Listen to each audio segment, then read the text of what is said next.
y ahora que lo va a conseguir en Europa. Ahora, son todos núcleos de construcción de pensamiento, algunas más delirantes que otras, que ya todas esas son secundarias, porque partimos de la base, siguiendo a Jasper, que la primaria no te la va a contar. Si la pudo poner en palabras, ya la secundarizó, ya la hizo relatable.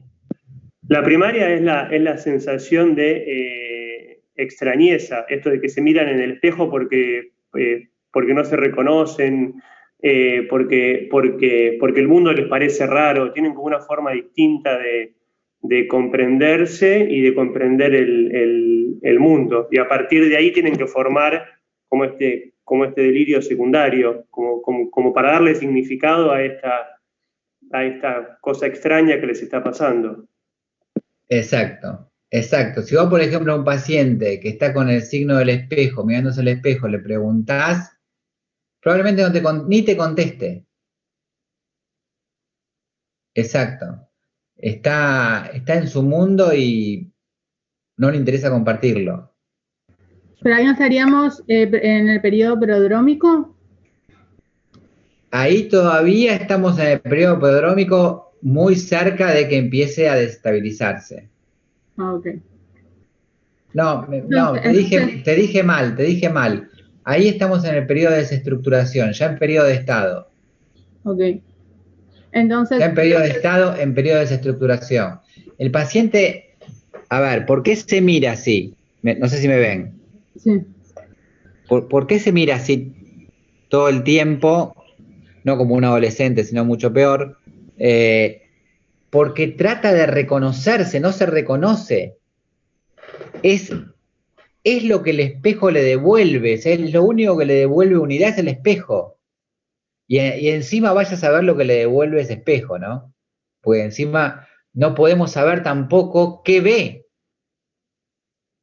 Porque cuando nosotros nos miramos al espejo, sabemos lo que el espejo nos devuelve, pero ¿y si la sensopercepción de él está alterada, qué ve? Capaz que ve algo como ¿cómo es que se llama esto que tienen ahora y que usan? Nasdaq.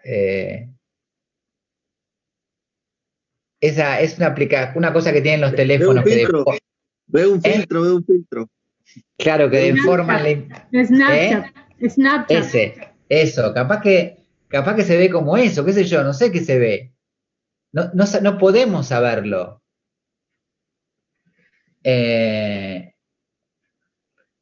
La vivencia delirante primaria está más o menos directamente ligada a la discordancia y a la desestructuración de la que estuvimos hablando todo este tiempo. O sea, ante esa desestructuración, ante ese vacío, es imaginar cómo lo viven y azorados, perplejos, sin palabras.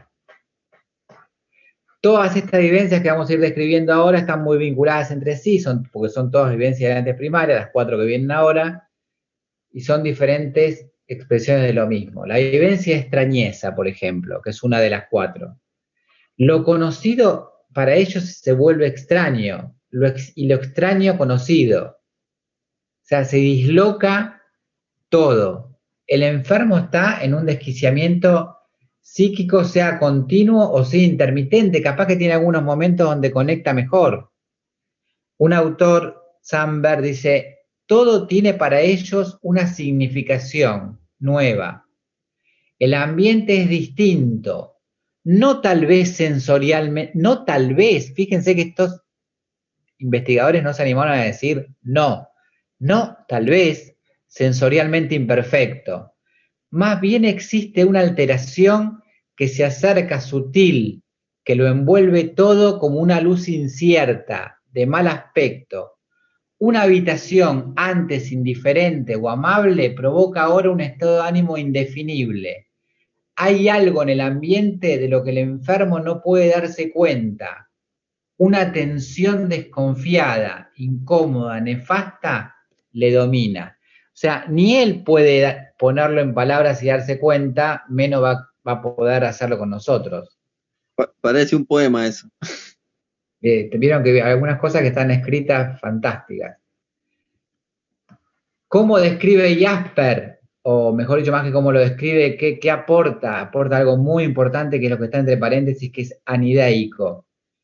Jasper dice, este temple delirante, él lo llama así, este temple delirante general, sin determinados contenidos, tiene que ser por completo insoportable. Cuando el paciente tiene la vivencia delirante primaria, no es que tiene un contenido, es que está mirando su propia desestructuración sin saber qué pasa. No hay una idea, no hay una puta idea. No sabe qué le pasa. Con lo cual dice, tiene que ser por completo insoportable. Los enfermos sufren horriblemente y ya la adquisición de una representación, le hace idea, determinada es como un alivio. Surge en el enfermo un sentimiento de inconsistencia y de inseguridad que le impulsa instintivamente a buscar un punto sólido en que afirmarse y aferrarse. Este complemento, ese fortalecimiento y consuelo lo encuentra solo en una idea. Fíjate, acá empieza una serie de genialidades de Jasper. Lo mismo que los sanos en análogas circunstancias. Cuando nosotros estamos angustiados, si alguien, nuestro terapeuta o un amigo o una amiga o nuestra esposa, nuestra pareja nos dice algo que nos cierra, nos consuela, nos tranquiliza, o sea que nos está diciendo, bueno, en definitiva no es tan distinto que busque una idea, es lo que nosotros mismos hacemos, una idea para aferrarse, es lo que nosotros mismos hacemos. Y dice, para seguir con la genialidad, ¿no? En todas las situaciones de la vida en que nos sentimos deprimidos, amedrentados y sin consejo, la repentina conciencia de un conocimiento claro, y esto es tremendo, sea verdadera o falso, tiene en sí ya un efecto tranquilizador.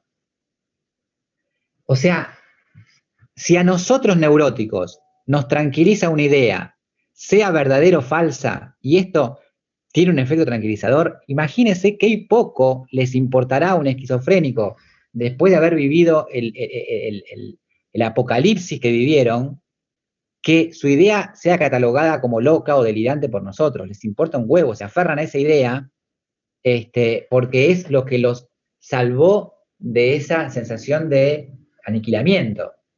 ¿Sí? ¿Se entiende? Se entiende, se entiende. Esto es muy importante porque son muchos los autores que piensan que una cosa es nuestra angustia y otra cosa es la angustia psicótica, y que en realidad el porqué de la certeza delirante, el porqué no va a cambiar nunca la idea, es por esto, porque la angustia psicótica es insoportable. Y con tal de no volver a eso, siguen creyendo en lo que haya que creer. ¿Se entiende? Sí, se entiende. Se entiende. Sí, sí. Como dice Hagen, que no es el de los helados, ningún terror es mayor que el que se da ante un peligro todavía indeterminado. O sea, ya poder decir, sí, ya poder decir, tengo un perseguidor, hace que el peligro sea recortado, más determinado. Sí, decime. Es como un mecanismo de defensa. Sí. Sería como un mecanismo de defensa. Claro, el poder detectar a alguien que te está persiguiendo, me decís vos, y entonces pones ahí toda la atención. Sí, o sea, yo le decía mecanismo de defensa, como por ejemplo un paciente que tiene angustia y para no caer en la depresión hace una manía, por ejemplo. Y acá, mecanismo de defensa, para no desintegrarse totalmente, generar un delirio, o sea, se aferra a algo, se aferra a esto. Sí. Sí. Ahí hago otra pregunta, ahí como para aclarar. Dale. Los mecanismos de defensa fueron planteados en estructuras psíquicas funcionales, ¿no? Y disfuncionales también, o sea, el mecanismo de defensa hace que la persona funcione lo mejor que puede. Ok. Pues hablando de los esquizofrénicos que están desestructurados, ¿se podría hablar de mecanismo de defensa? Sí, sí. Bien. Mientras están desestructurados, no. O sea, en el síndrome de la desestructuración, que es lo que vimos antes, no. Cuando Exacto. empiezan a estructurarse, sí. Ahí empiezan a adquirir mecanismos de defensa. Y el Bien. mecanismo de defensa es encontrar un perseguidor. Sí, sí, total, entiendo. Porque Sería ponerle un nombre a ponen ese afuera, peligro. termino, Valeria, la idea esta que me preguntaba Michael. Ponen afuera que todo lo malo que les pasó fue por culpa del perseguidor. Entonces es un mecanismo de defensa. Si vos a ese tipo, Michael, le decís bestialmente, no respetando el mecanismo de defensa que tiene, que básicamente es una escisión y una proyección, empezó siendo un splitting, una escisión y una proyección. Le decís, no, mirá, en realidad vos lo ponés en ese tipo, pero en realidad todo esto que te pasa es un yeite de tu cabeza. Tenés cuestiones adentro. Bueno, por suerte no te va a dar bola, Maicon, pero si es un esquizofrénico no te va a dar bola, pero si es un trastorno paranoide de la personalidad, te va a mandar a la mierda, porque te estás metiendo muy, muy guarramente con los mecanismos de defensa, y los mecanismos de defensa, como vos creo que sugerías, Maicon, para algo están, lo defienden de algo que no pudo tramitar mejor. Nosotros tenemos que ayudarlo a tramitarlo mejor, pero eso lleva mucho tiempo. Bien, O sea, usted dice, Doc, que si es que tocamos el tema, hablarlo sutilmente con él o directamente a largo plazo recién llegar a meternos con esa persecución de la que él habla. Las dos cosas, Javier, sutilmente, a largo plazo, cuando tenés un vínculo, cosa que en el esquizofrénico nunca vas a tener del todo, con lo cual estamos hablando de otros paranoides, por ejemplo, el trastorno delirante paranoide o el trastorno paranoide de la personalidad, y en función de una alianza de trabajo que vos, Javier, consensuaste con él. A ver, estaría interesante pensar, estamos hablando de un paranoide que no sea un esquizofrénico, pensar por qué... No, disculpe, no se escucha, está alejado del micrófono. Pensando en un paranoide que no sea esquizofrénico. ¿Sí? Porque básicamente el paranoide puede ser esquizofrénico, puede ser trastorno delirante o puede ser trastorno de personalidad. Entonces, pensando en un paranoide que no sea esquizofrénico, vos le podés decir, estaría interesante, pensando en un trastorno de personalidad, pensar por qué vos siempre te vas peleado y de los trabajos y sintiendo que te perjudicaron y que te boicotearon y te hicieron mal. Si es que vos estás de acuerdo, estaría bueno pensarlo, porque ya pasó 5 veces, creo que ameritaría. Incluso me salió poco sutil, porque el apuro me llevó a decirlo poco sutilmente. Pero tenés que buscar una alianza, Javier. No conviene mandarse, te diría que casi con ningún paciente, sin consensuar lo que vas a trabajar, porque al hacer la alianza, de lo que te asegurás es que no le estás pateando los mecanismos de defensa, estás consensuando con él revisar algunas cosas que probablemente toquen seguramente toquen mecanismo de defensa. Pero él al darte el sí, ya te muestra su disposición a trabajar sobre eso.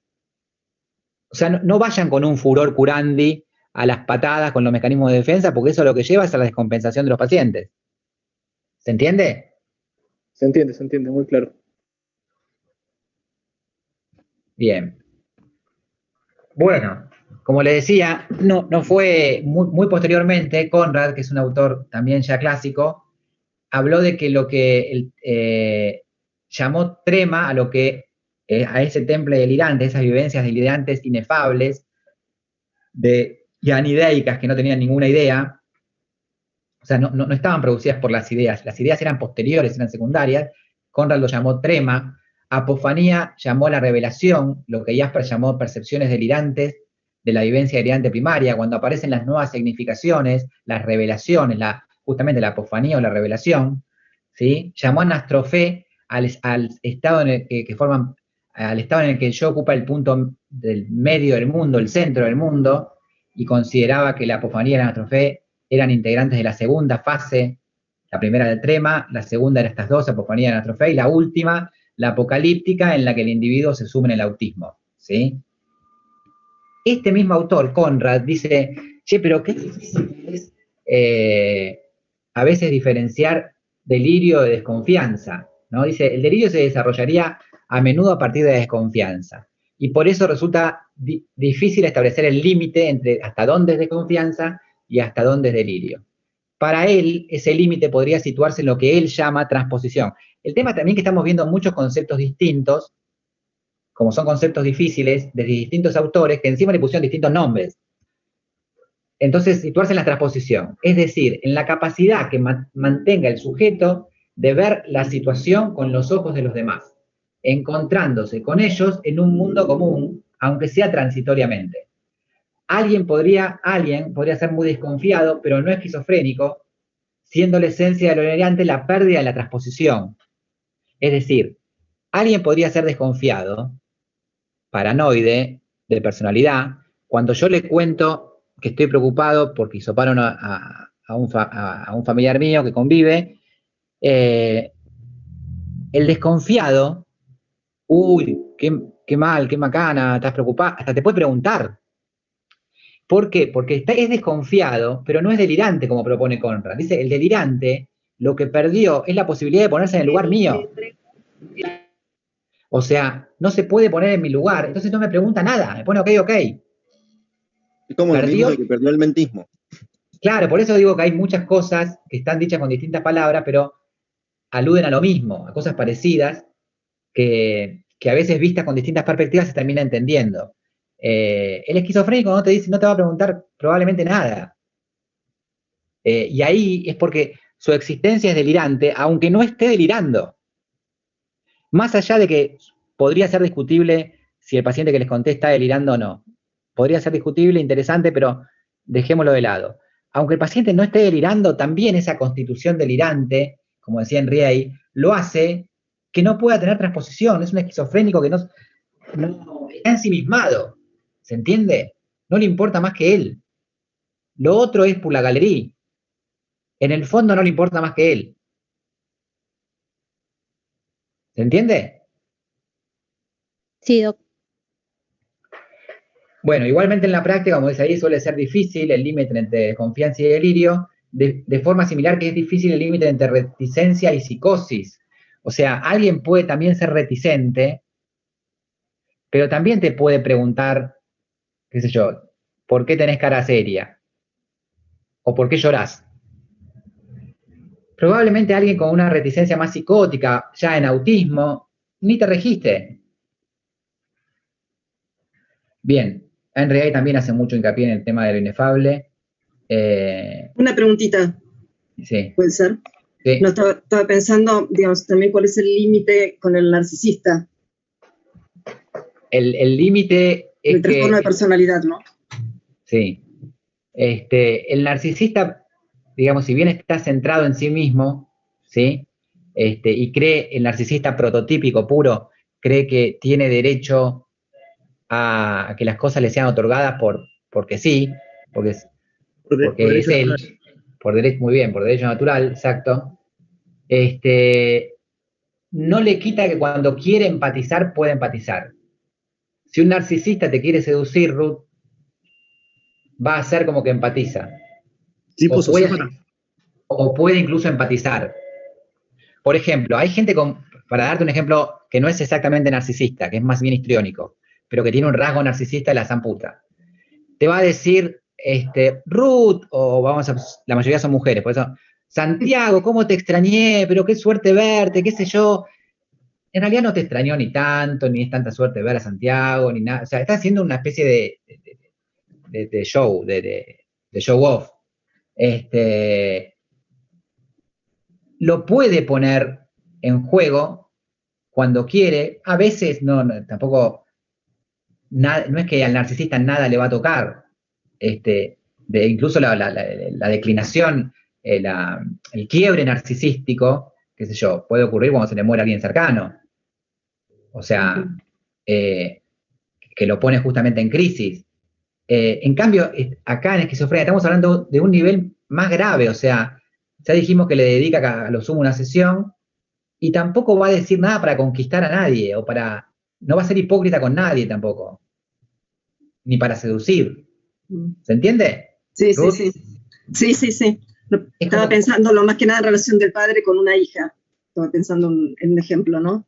¿Querés contarlo? Y ayer, y la hija, claro, la hija menor, digamos, trató de hacerlo sintético, de 21 años, y dice, hace poco me di cuenta que a mi papá nunca le interesé, que solamente me estaba usando para sus fines, porque a él le interesa sobre todo, bueno, quedar bien en el barrio, ser una buena persona, ser un buen padre, pero dar la imagen de ser un buen padre, no porque lo sea, porque lo sienta. Bueno, y varios hechos más a lo largo de... Más como sociópata. Inclusive también estuvo preso el padre por denuncia de acoso sexual en un colegio donde trabajaba, o sea que ahí también tenemos otros elementos de esa persona. Claro. Y la llevó a la hija a trabajar a ese colegio, pero se dio cuenta ahora, por eso está en crisis la hija, que en realidad la llevó a trabajar con él a esa escuela para cubrir, como diciendo, ven que soy buen padre, que mi hija está conmigo, no para ayudarla a la hija con el trabajo, por su situación económica. Claro. Entonces, bueno, la hija entra en quiebre ahora, digamos, que bueno, mira para atrás y se da cuenta que realmente el padre nunca tuvo interés, sino que era solo para él mismo. Exacto. Si vamos, por ejemplo, a autores como Kember, que es un autor, él básicamente habla de 3 organizaciones de la personalidad: neurótica, borderline, entre las cuales están la narcisista, y desestructurado psicótica. O sea que, en realidad, por eso vemos algunos similitudes entre el comportamiento narcisístico del papá de esta paciente y algo loco, porque en realidad no poder vincularse amorosamente tiene algo loco. O sea, la estructura, más allá de la apariencia, no es neurótica, es una estructura que ya vimos, hay hasta denuncia de acoso sexual o de abuso, creo que dijiste. Sí, por eso no hay vínculo con nadie, o sea, el otro es una cosa, en realidad, Exacto. es un ser humano. Exacto. Y además tampoco él reconoce que no hay reconocimiento de error, ¿no? Ni siquiera con el abuso, a pesar que tiene todas las denuncias penales, etcétera, pero no hay reconocimiento de nada. Exacto. Bien, entonces decíamos de lo inefable,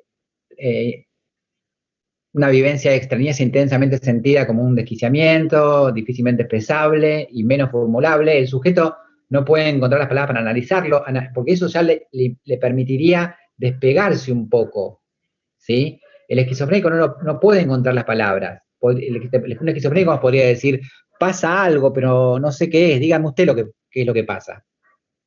¿Qué es lo que pasa? ¿Y qué sabe lo que pasa en la cabeza de la persona esa? En la irrupción de nuevas significaciones, las personas o objetos dejan de tener su sentido habitual y significan otra cosa, lo que comienza a expresarse en percepciones y representaciones delirantes. Todo se torna sumamente caótico, general, casi siempre angustiante, quizás como el presentimiento de una catástrofe, el famoso sentimiento de fin del mundo.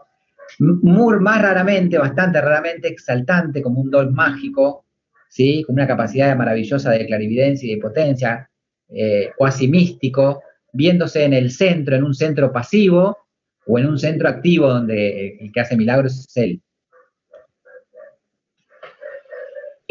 Acá, por ahí sí puedo contar de mínimo de otra paciente, sí, me hizo acordar que la paciente el otro día me dice, una persona tiene 60 años hoy día, y ahora 4 o 5 años que está inicialmente diagnosticada de trastorno bipolar. Ahora, bueno, este año fue con la pandemia y todo, apareciendo otros síntomas, y terminan dándole un antipsicótico también, le suman. Ahora ella dice el otro día, la verdad que no me siento tan bien como antes, porque antes yo tenía esta percepción ampliada, percibía todo, percibía lo que pensaba el otro, percibía lo que decía, no sé, el mundo entero, tenía todo eso bien desarrollado, y con la medicación psiquiátrica todo eso se me apagó. Qué buena descripción, qué buena descripción. Te describió el filtro talámico de los antipsicóticos. Sí. Pero ella no estaba contenta con eso, porque se nota como más limitada, que no está tan creativa como antes. Excelente. No, claro, me imagino. Ahora, la descripción de lo que hacen los antipsicóticos, que filtran más ese tipo de cosas, es excelente. Me hace acordar, muy brevemente, vieron que los antidepresivos son un poco peligrosos a veces, ahí hay que titularlos lentamente porque mejoran primero la conducta que el ánimo. Y un día un paciente le preguntó, ¿cómo andás? Y me respondió, ando mejor de lo que me siento.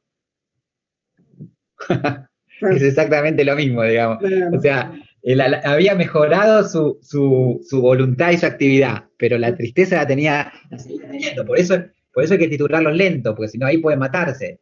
Le podemos estar dando la energía y la fuerza para matarse. Hay que ser lentos o muy lentos en la titulación. Bueno, ahí está el peligro cuando se meten los médicos clínicos a recetar los antidepresivos, ¿no? Claro, exactamente. Bien, en todo esto entonces, en estas vivencias delirantes primarias van apareciendo, bueno, todo esto que ven ahí, que para qué lo vamos a leer. A ver, esto que era. ¿Qué pasa? Estas experiencias corporales son parcialmente proyectadas al mundo, lo que contribuye a generar este ambiente nuevo y determinan lo que se llama vivencia de realización, porque en realidad lo que le está pasando en el cuerpo lo ponen afuera, lo proyectan afuera y es lo que refuerza la idea de que el afuera se está desrealizando.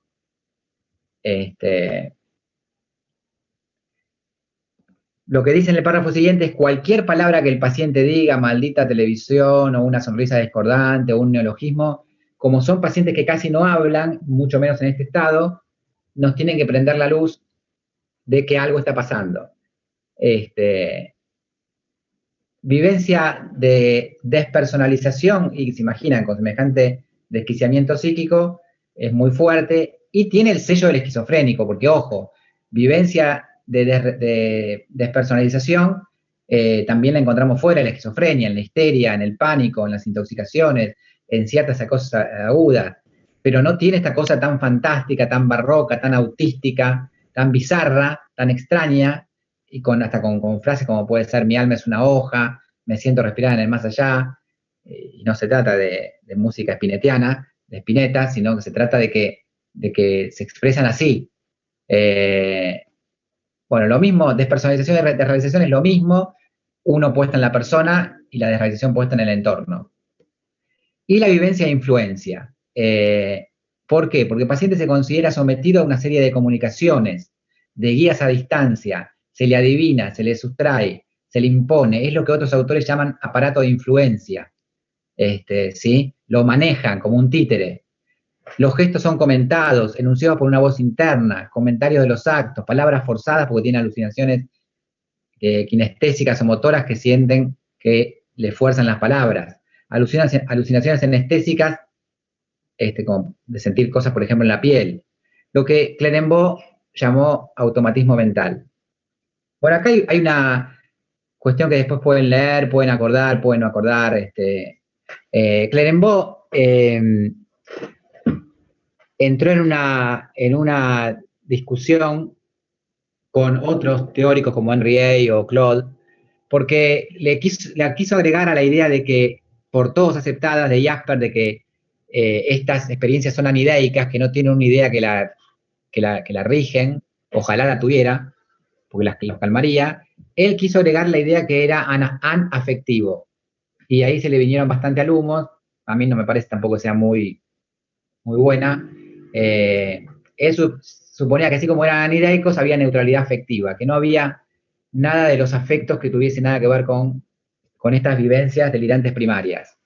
Y, por ejemplo, qué sé yo, el grupo de Claude, que se inspira más en trabajos psicoanalíticos, de la psicología de los complejos y en la teoría de la disociación, o Henry ahí mismo, dice que en realidad decir eso es como, digamos, no pensar que un esquizofrénico tuvo una gran decisión y que debajo de esa gran decisión pudieron haber quedado cuestiones inconscientes que estén operando afectivamente. O sea, lo que podemos saber, o más o menos saber, es que no hay una idea. Ahora, que no hay un afecto inconsciente operando, o sea, que hay neutralidad afectiva, solo si hablamos de lo consciente, digamos. O sea, que no es porque se le murió el padre que entró en vivencia delirante primaria. Bien, esta es otra cuestión bastante genial que ya la deben haber visto. Si la vieron, la podemos saltear. ¿Ustedes saben cómo clasificó Jasper la psicopatología? En neurosis y psicosis. Parecido. ¿No lo vieron con Esther esto?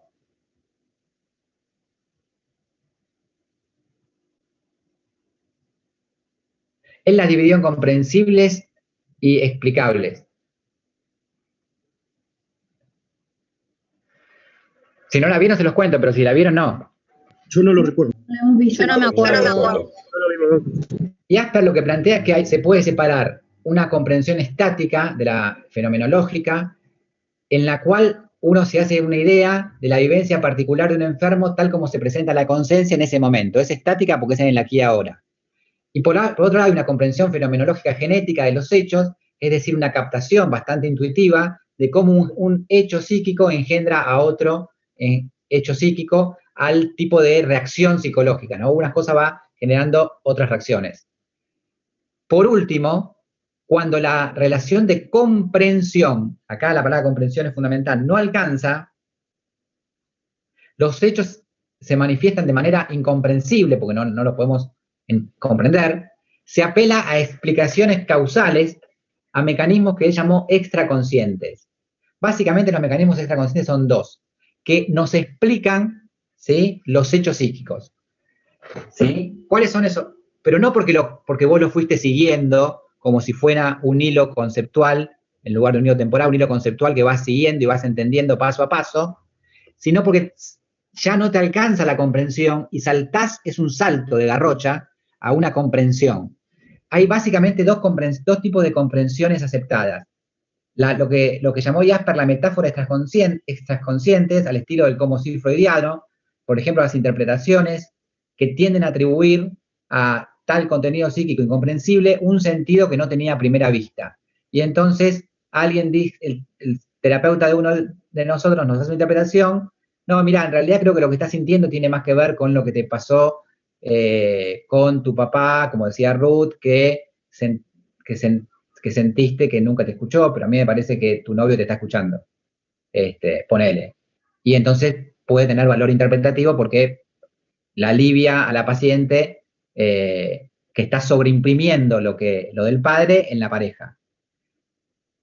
Eso es como el como si freudiano, ¿no? Es una metáfora, es un como si porque es una metáfora que le da una explicación a algo que antes no lo tenía, pero no por comprensión, vía explicación. El terapeuta obviamente no te da cualquier explicación, tiene motivos para darte la explicación que eligió darte.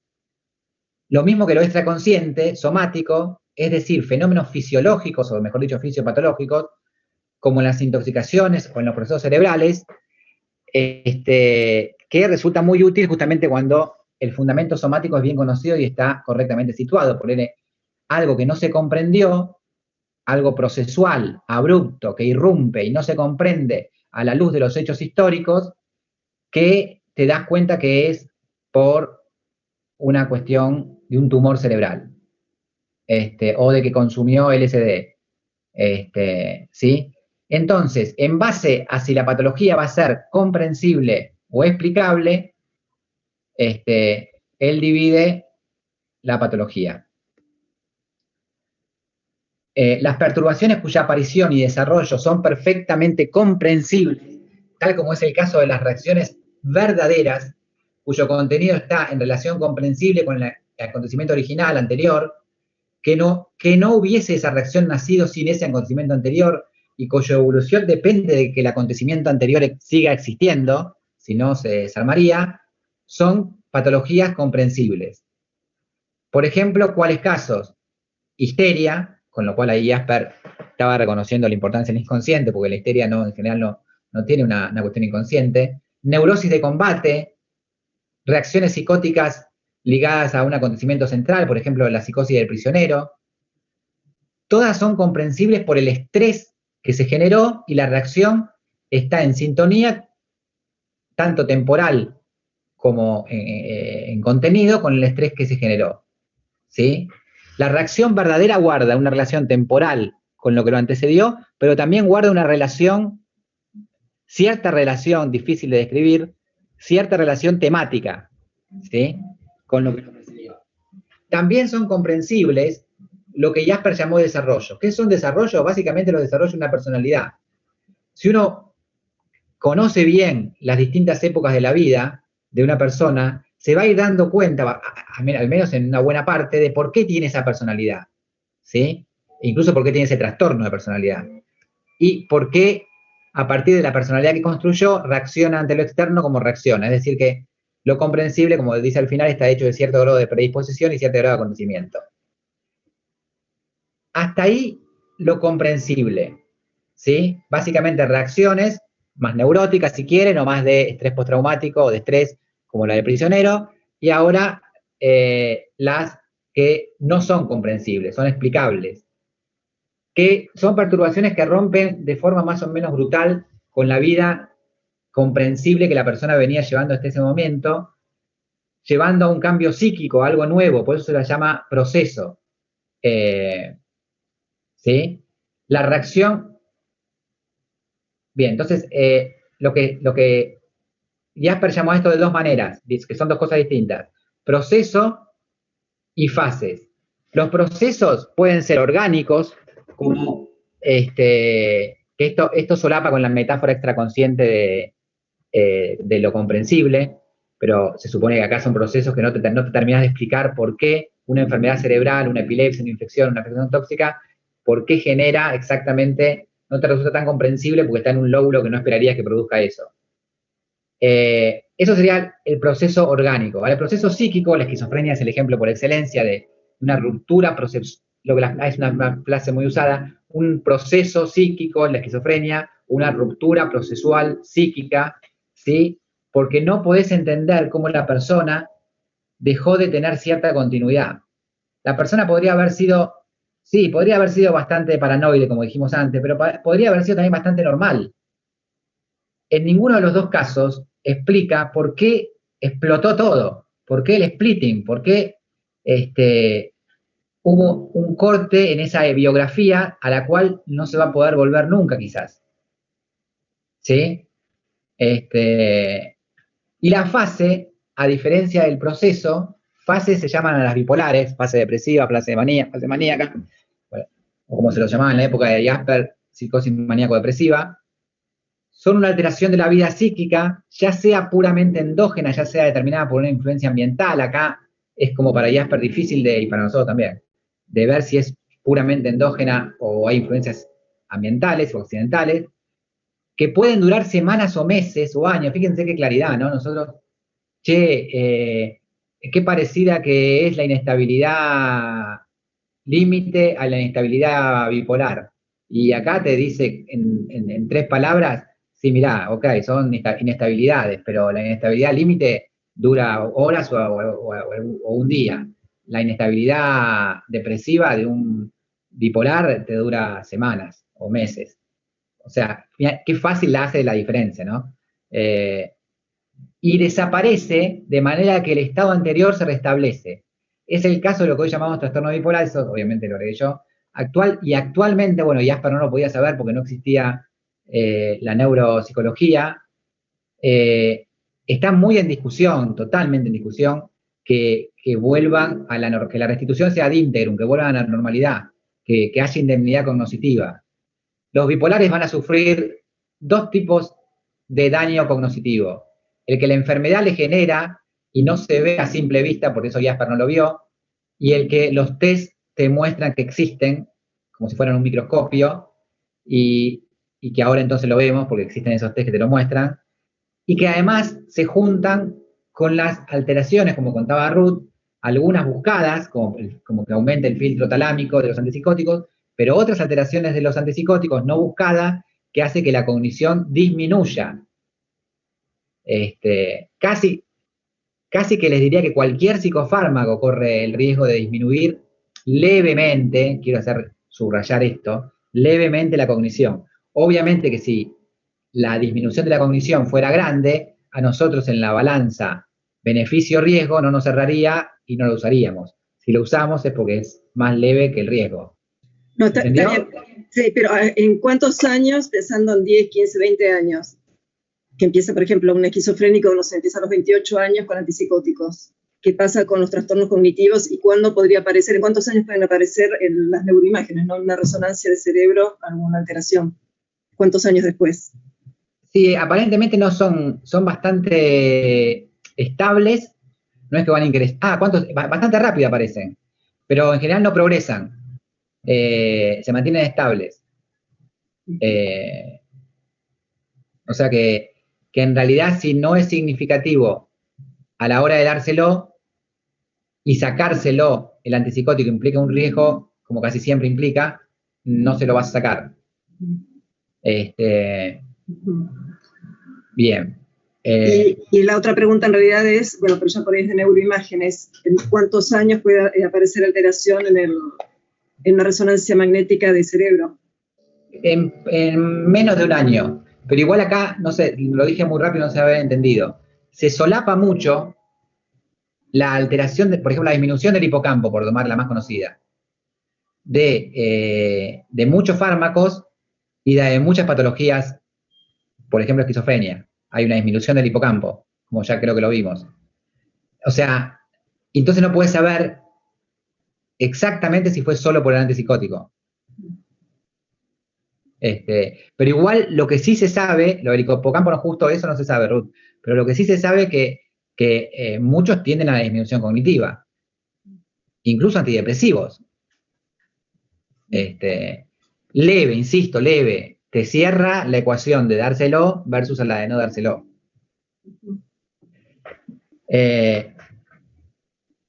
Bien. Bueno, también quizás tengamos, Ruth, una idea similar y también se hace mucho hincapié, pero esto es muy largo y muy polémico y qué sé yo, respecto de lo que las benzodiazepinas generan en la cognición. Y tanto vos como yo hemos visto que en realidad en la cognición no generan tanto, en lo que generan es que después no la pueden largar. Pero mucha gente vivió tomando benzodiazepinas y algunas muy grosas como, qué sé yo, Roinol, y no es que se volvió demente ni tenía la cognición hecha percha, sino que nunca más pudo dejar el Roinol. Mi vieja re falopera toma bromazepam desde hace como 25, 30 años. Claro. ¿Y cómo está la cognición? Perfecto. Ahora. Pero recontradicta. Claro. O sea, que lo que más se ve para mí no es lo que, pero es una opinión personal y no quiero perder mucho tiempo en esto, no es lo que dicen la mayoría de los textos de la, wow, demonizan las benzodiazepinas por la cognición, que disminuye, y el riesgo, y que disminuye el tamaño del hipocampo, sino esto del problema es que cómo hace para dejarla después. Es re difícil, porque también el libro te propone 4 semanas para dejarla, y en realidad eso es bastante incumplible. No dicho por mí, no pretendo que sea un tema de farmacología, porque no pretendo ese nivel de debate, pero eso ustedes lo van a escuchar aún de farmacólogos. Bien. Bueno, pero de vuelta ahí vamos, que es recetada por el clínico. El Alplax está dado por el clínico. Hoy pocos clínicos que hayan derivado a un psiquiatra para que le recete el Alplax. También es cierto, claro, que el paciente se resiste, ¿no? Dice, no, como ir al psiquiatra, digamos. Es un poco, bueno, varias cosas. Claro, y además se recetó por el clínico y ya. Esa es toda la terapéutica. No hay ni una sugerencia de psicoterapia, no hay ni le envía un audio de respiración abdominal o diafragmática, ni le manda por WhatsApp un video de técnicas de relajación, ni le dice que tome la menor dosis eficaz, ¿no? Concepto tan importante, ¿no? Hay que tomar en benzodiazepinas, en cualquiera, pero en benzodiazepinas se ve claramente la menor dosis eficaz. O sea, no se toman el trabajo como nosotros de calibrar, hasta a veces con gotas le calibramos cuántas gotas de clonazepam le hace falta. Bueno, ellos le dan al bulto. Bien. Entonces, ahora pasamos a la elaboración delirante, ¿no? El delirio autístico, que les recuerdo, es lo que hacen con esa vivencia delirante primaria, a la que no le podíamos poner palabra y que no tenía idea, era nidaica. ¿Qué es lo que va a empezar a pasar? Que de la vivencia delirante primaria, como decíamos antes, verdadero brote procesual, van haciendo el sistema delirante por un trabajo delirante de elaboración. La certeza, esto es lo que hablábamos antes, que acompaña al sistema delirante, encuentra su fuente en la intensidad que tuvo esa vivencia delirante primaria, cuya huella difícilmente se va a percibir en la elaboración delirante ya constituida. Como preguntaba creo que Valeria, ningún paciente que te cuente de su delirio, ni el mío que te cuenta esas cuestiones ahí limítrofes, te va a contar que prefiere pensar eso porque la pasó muy mal en la vivencia delirante primaria. Simplemente va a defender con certeza lo que defiende. ¿Se entiende? Los temas más habituales, como los relatos o elaboraciones de experiencia de despersonalización y de influencia, van a corresponder al sentimiento de disgregación corporal, a temas hipocondríacos, a delirios de metamorfosis, a negación de órganos, de posesión diabólica, es decir, hay cierta correlación temática en cuál se supone que fue la vivencia delirante primaria y la elaboración delirante secundaria. Si lo que primó es un sentimiento de captación del pensamiento, en general lo que van a elaborar son sentimientos más del tipo de espiritistas o místicos o de erotización del pensamiento o temas científicos como máquinas eléctricas que le captan el pensamiento. Si lo que primó en la fase de vivencia primaria son más sentimientos de influencia, cabe suponer que la elaboración de secundaria va a ser más del estilo persecutorio, que es la más frecuente, ¿no? Los temas megalomaníacos son menos frecuentes, pero se observan más bajo la forma de delirio de filiación, de delirios místicos, también como de bases alucinatorias. ¿Por qué? Porque en realidad estos pacientes tienen estos pacientes tienen una fuerte base alucinatoria. Como dice abajo, muchas veces elaboran un delirio mal sistematizado o poco sistematizado, con muchos núcleos delirantes, a mecanismo alucinatorio o intuitivo, inverosímil, extraño, no creíble. Si aparece el efecto, a lo largo de los años, el delirio y las alucinaciones van perdiendo vigor y va predominando la hipobulia y el aplanamiento afectivo. ¿Sí?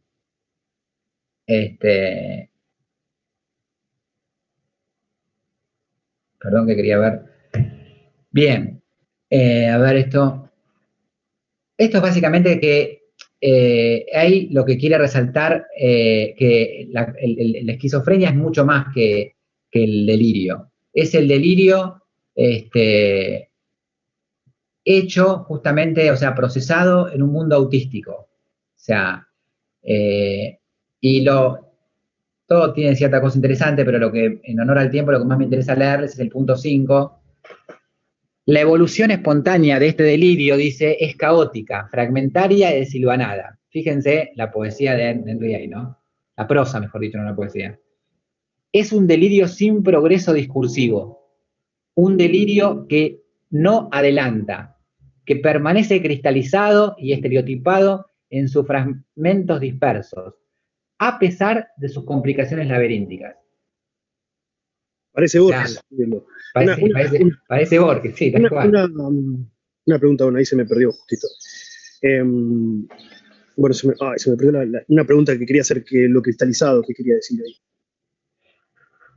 Que parece cristalizado, que es como que inamovible, como fijo, como rígido, y estereotipado, que es como que burdamente, algo estereotipado como se repite siempre igual y medio caricaturescamente, o sea, siempre te cuenta lo mismo y siempre todo puesto en el otro, ponen en el paranoide. Él nunca tiene la culpa de nada.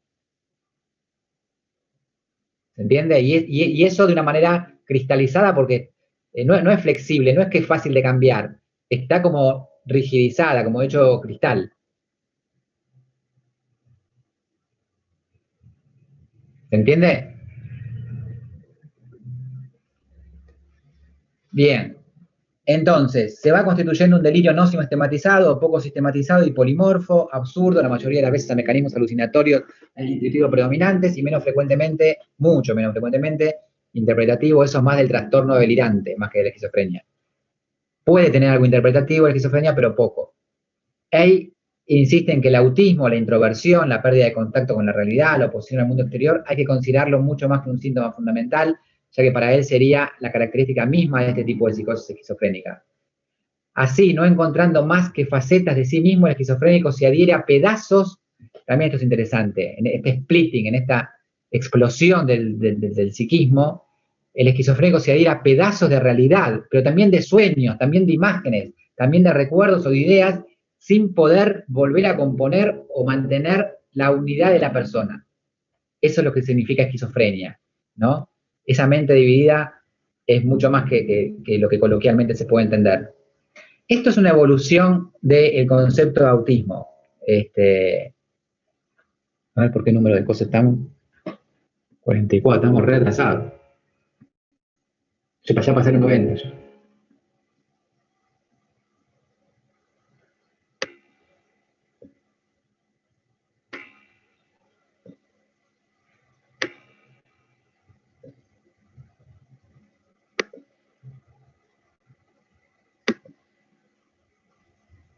Ah, no, no era la 44. Con razón, me había preocupado.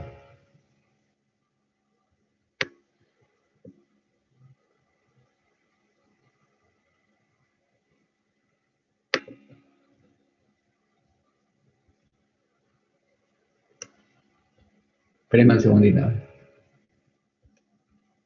Perdón, o sea, si tuviéramos que hacer un cuadro comparativo, ¿no? Entre la idea delirante y el delirio del esquizofrénico. O sea, una tiene un núcleo, la idea delirante, y va progresando, se va construyendo. Me perdí lo que me estabas diciendo, Santiago. No, sí, como para hacer un cuadro así sinóptico mental. Digo, la idea delirante tiene un núcleo y la esquizofrénica tiene varios núcleos. La idea delirante... La del trastorno delirante, decimos. La del trastorno. Sí, exactamente. A eso voy. La idea del trastorno delirante tiene, perdón que me distraje, tiene un progreso y la otra es no progresiva. Y por ahí alguna otra diferencia grande así como para organizarnos la cabeza. Y que la otra diferencia enorme es que es interpretativa la otra. El trastorno delirante paranoide es interpretativa. O sea, va a interpretar que vos no te distrajiste, que vos me estás faltando el respeto. ¿Entendés? Es a partir no de una alucinación, ni de una intuición, es de una creencia racional, que la lleva a un extremo, digamos, totalmente delirante, ¿no? Pero va a ser interpretativo, no alucinatorio. Bien, esto me parece que lo pueden leer, es la evolución del concepto de autismo. Acá está Minkowski, se los nombré, el existencialista que les nombré hace un rato. Cómo fue teniendo como distintas facetas, pequeñas facetas. Fíjense que Minkowski dice pérdida de contacto vital con la realidad, ¿no? Cuando dice vital está hablando justamente de vida, pero de proyecto en ese sentido. Dice que lo que pierde es la dinámica de los contactos, ¿sí? En la relación con el otro.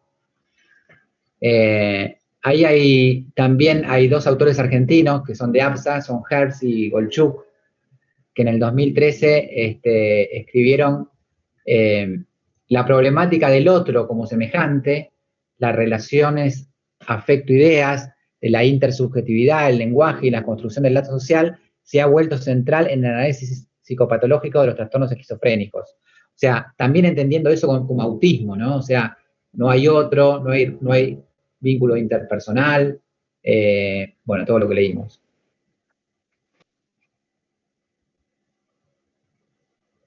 Trastorno esquizofrénico y autista. En una época, por allá por los 70, se lo consideraban diferentes fases de un mismo problema. El autismo como momento evolutivo anterior a la aparición de la clínica psicótica, o el autismo como una forma diferente de presentación clínica de la esquizofrenia sin psicosis, y está tomada también de los mismos colegas de APSA. Hoy se acepta que son entidades clínicas diferentes, más allá de algunas similitudes. ¿Cuáles son las similitudes? Y los problemas con la interacción social, lo que hemos hablado, las emociones, la comunicación verbal y no verbal, los comportamientos extraños e inflexibles serían las áreas de superposición clínica. O sea, hoy se los considera trastornos diferentes, aunque con superposición clínica considerable. Y ojo que sigue valiendo la idea de que un TGD, o sea, un trastorno general de desarrollo, por ejemplo, el autismo, claramente se puede complicar con una esquizofrenia, es decir, con alucinaciones y delirio. Estos son factores. No está en modo presentación. Esto lo podemos enumerar y son factores que alteran el rendimiento social en los pacientes esquizofrénicos. Ya hablamos bastante de los déficits cognitivos, la memoria de trabajo, la memoria semántica, ¿sí? Hace que tengan mal funcionamiento, mal rendimiento social. La atención conjunta, ¿sí? Cuando una persona mira en la misma dirección que percibe que otra persona ve algo que le interesa. O sea, a ver, por ejemplo, las chicas ven que su novio están cenando y mira a un lugar. Y es muy probable que las chicas giren la cabeza para mirar que el novio está mirando, y en general suele ser una chica, que en general suele ser linda. Eso es lo que se llama atención conjunta, ¿sí? implica dos fenómenos que son el reconocimiento facial. Nuestra compañera vio en el novio una carita que le llamó la atención, y a partir de que le llamó la atención, sintió que valía la pena mirar qué era lo que miraba su novio. ¿Me expliqué?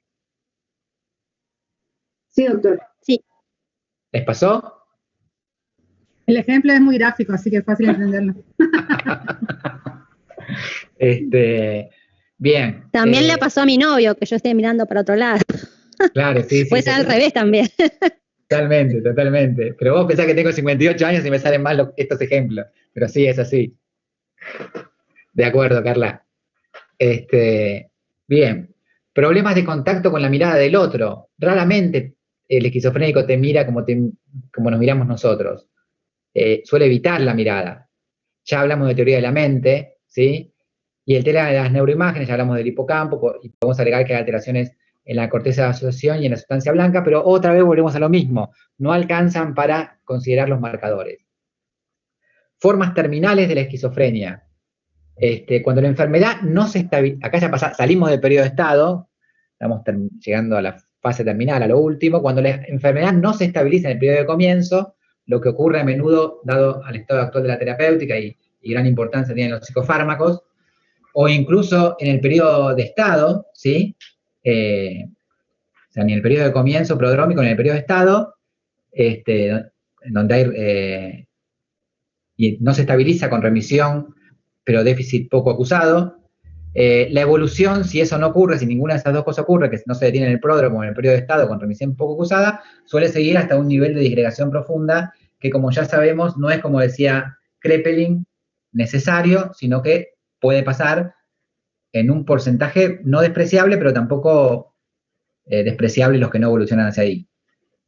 No es patognomónico que tenga que ir al defecto.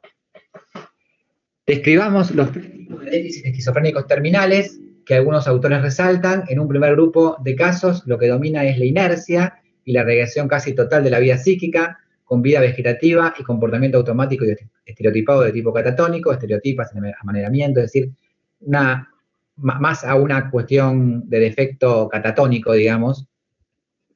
Otra forma de forma terminal podría ser el cuadro que tiene mucha incoherencia ideoverbal, el lenguaje es completamente incoherente y el sistema de comunicaciones verbales está reemplazado por un lenguaje casi autístico, que se llama esquizofasia, ¿sí? Lo comunicacional está muy, muy, muy alterado. Y un tercer grupo en donde lo que predomina es el delirio, con sus expresiones o sus comportamientos extraños, que es lo que prevalece. Bien.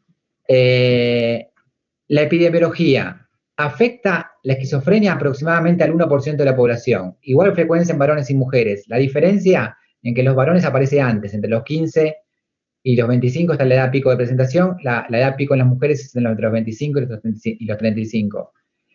Acá está lo que decíamos antes, más del 80% de los pacientes con esquizofrenia tiene padres que no tienen trastorno esquizofrénico. Sin embargo, el riesgo de tener esquizofrenia es mayor en pacientes cuyos padres tienen trastorno. El riesgo es del 13% para el niño con un padre con esquizofrenia y del 35 al 40% para el niño con los dos padres afectados. Estos números y hay que conocerlos o por lo menos saber dónde encontrarlos, porque si te viene a consultar una pareja que los dos son... a mí una vez creo que les conté esto, que me vino a consultar una pareja donde él era esquizofrénico y ella era bipolar. Uno. No contó, Doc. Sobre tener un hijo. Lindo, Bueno, lindo para tenerlos de vecinos. Lindo para tenerlos de vecinos. Sí, lindo. Y me vinieron a preguntar que estaban bien. O sea, ella, la que tiene trastorno bipolar, paciente mía. Y bueno, algo le tenés que decir. No le puedes decir, no, mira, no te conviene tener. Le tenés que dar información de que en realidad el riesgo de que tengan algo parecido a lo que tienen ellos no es cero, tiene un riesgo aumentado, le puede dar un número aproximado, pero la aproximación tiene que ser buena. Si fuese un padre como lo que tenía el padre, que era esquizofrenia, hubiese sido 13, ponerlo alrededor de 10, pero como ella tiene otra cosa, en realidad también tiene el riesgo de que tenga lo que tenga ella y el porcentaje es un poco más alto. Bueno, igual decidieron tener.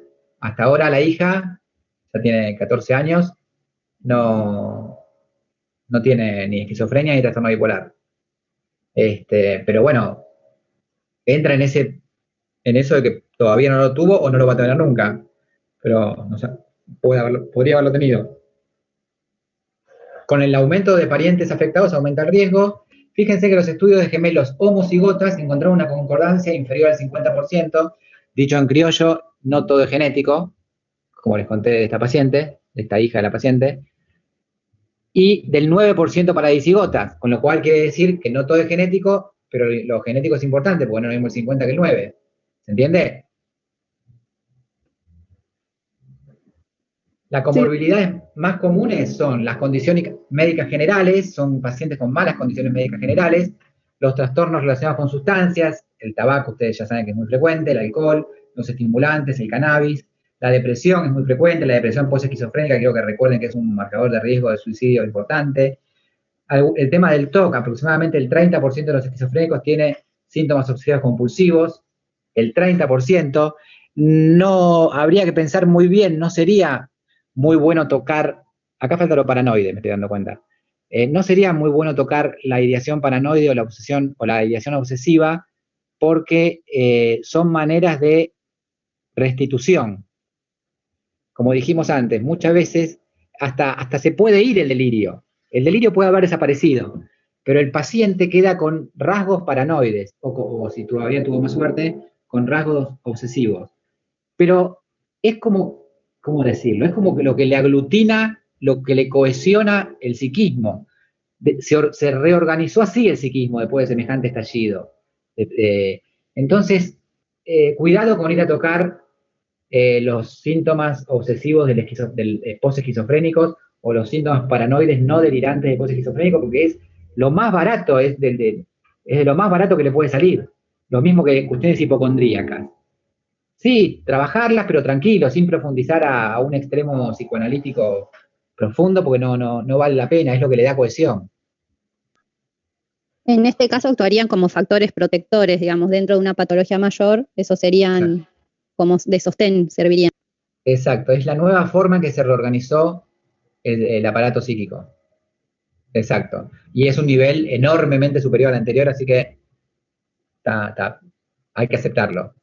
Para terminar por hoy, sintéticamente, en la etapa diagnóstico diferencial, en la etapa infanto-juvenil, sobre todo con los trastornos afectivos, lo de la personalidad, el consumo de sustancias, la epilepsia, los trastornos generalizados del desarrollo y, por supuesto, otros trastornos psicóticos primarios como el esquizofreniforme, el esquizoafectivo, el trastorno psicótico breve. Y en la población mayor, no debemos olvidarnos de los trastornos psicóticos debido a enfermedad médica, neurológica o no, la enfermedad médica, al delirio y a la demencia con síntomas psicóticos.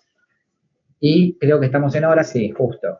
Así que, si quieren, no sé qué tienen después de lo mío. Neuroimágenes. Así que si quieren pueden ir a neuroimágenes o si quieren me pueden hacer alguna pregunta antes. Yo tengo una pregunta, Doc. Perdón, ¿querés preguntar vos primero? No, dale, Carly. Ese es el tema en general. Dale. Bueno, dale, pregunto y después. No, pensaba con respecto a estos dos pacientes que querían tener hijos, ya cualquier niño con antecedente. O sea, ¿sirve el diagnóstico precoz, o sea, o la identificación de rasgos esquizoides o paranoides o de delirio? O sea, ¿pueden prender las antenas como para decir, no sé, le hago un seguimiento con más frecuencia, o imagino que es más complicado en los niños el tema de la medicación, ¿no? Pero no sé si habrá algún estudio como que hable de la prevención, si hay alguna manera de prevenir que esto termine en una esquizofrenia. Sí, Carla, hay un montón de estudios. De hecho, la teoría de la alteración del neurodesarrollo lo que dice que esto, prevenirlo es más prevenir el periodo de estado, pero posiblemente, pero que uno, como decíamos antes, ya migraron mal las células, hubo una alteración en el desarrollo, en el neurodesarrollo específicamente, y en realidad quedó todo mal, quedaron algunas cosas mal cableadas, y que los neuropsicólogos y los especialistas en este tipo de estudios, más que nosotros, que somos clínicos, se dan cuenta con test y con cosas, quién puede desarrollar esquizofrenia. Se podrían dar cuenta ya de antes de que aparezcan los síntomas clínicos. Podrías hacerlo y podrías tratarlo, y podrías estar atenta también a dar un antipsicótico antes de que el periodo de estado estalle. Siempre que uno agarre las cosas antes del periodo de estado es mejor. Pero lo que pasa es que tampoco podés estar ante la duda dando antipsicóticos. Y ahí es una relación complicada. O sea, porque a mí me parezca, o a vos te parezca que la persona puede descompensarse psicóticamente, te tiene que parecer mucho. O sea, tenés que tener buena fundamentación para que justamente el beneficio sea mayor que el riesgo. Si no existe, y acá volvemos a lo mismo que le dije en otro momento de la clase, el problema de que en la Argentina no se usa mucho. Sí, existen estudios, existen seguimientos, en general hechos por psicólogos, especialistas en neuropsicología, dije bien, Ruth quizás pueda ampliar sobre esto, pero ahora están teniendo un poquito más de inserción, pero lamentablemente no es de uso habitual. Muy interesante, Doc, gracias. Nada.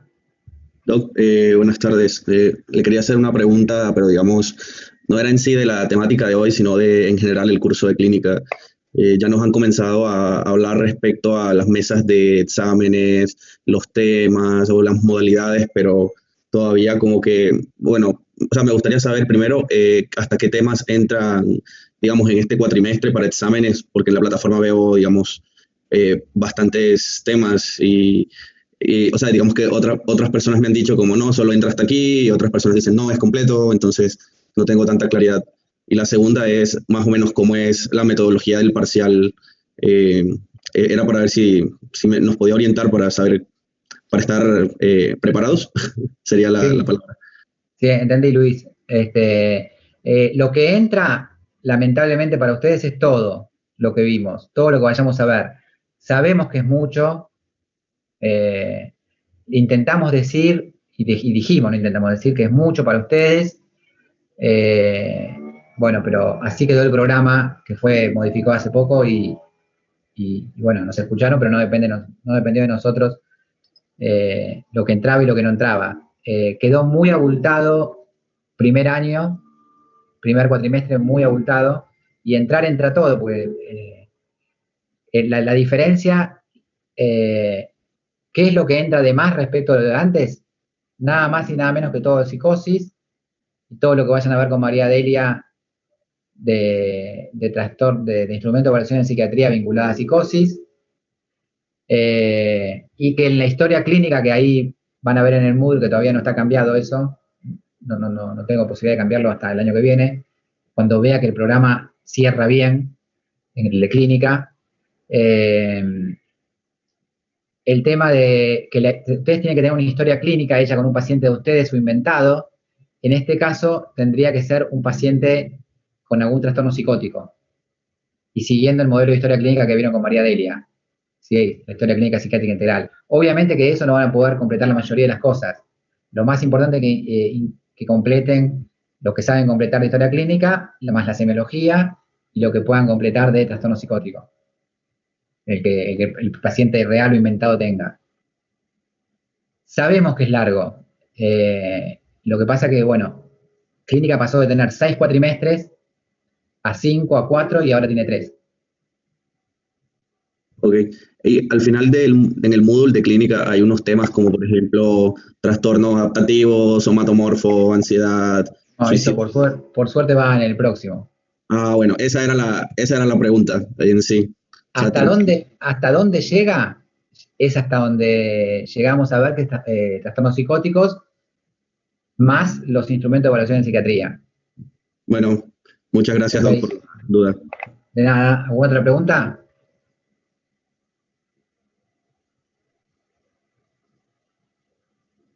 Bueno, gente, disfruten de neuroimágenes.